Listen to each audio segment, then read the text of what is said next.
La République a cessé d'être démocratique. Qu'est-ce que ça fait mal? Qu'est-ce que ça fait très mal d'entendre Joseph Kabila traiter le pouvoir de Félix Tshisekedi de dictatorial?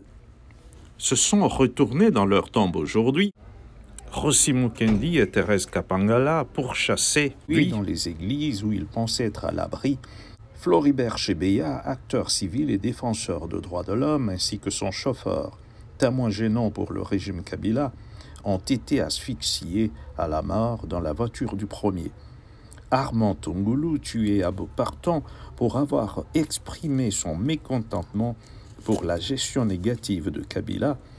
Faut-il signaler que le corps de Armand a été par la suite traîné dans l'une des voitures du cortège de Kabila et n'a jamais été remis à sa famille, brûlé, jeté dans le fleuve Congo?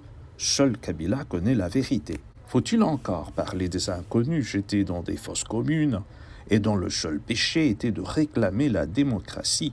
Les familles de deux experts des Nations Unies, Zaïda Catalan, la Suède chilienne, et son collègue américain Michael Sharp, leur famille donc n'oublie pas que leurs enfants ont péri parce qu'ils étaient à la recherche de la vérité pour des massacres commis dans la province du Kasaï par le régime Kabila. Le crime impardonnable de ces deux pour le régime Kabila, c'était d'enquêter sur des graves violations des droits humains. Dans son discours de ce jour, Kabila n'a fait que remuer son couteau dans la plaie ouverte des Congolais auxquels il a volé 18 ans de leur vie en le maintenant bouches et mains liées.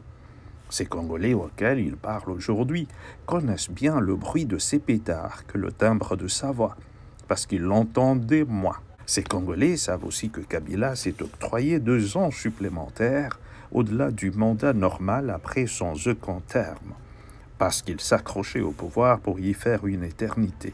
Ces Congolais qui, depuis l'accession de Félix Tshisekedi à la tête de la RDC, ont retrouvé leur voix à travers la liberté d'expression entre la rage et des sueurs froides d'entendre Kabila traiter le régime Tshisekedi de dictatorial.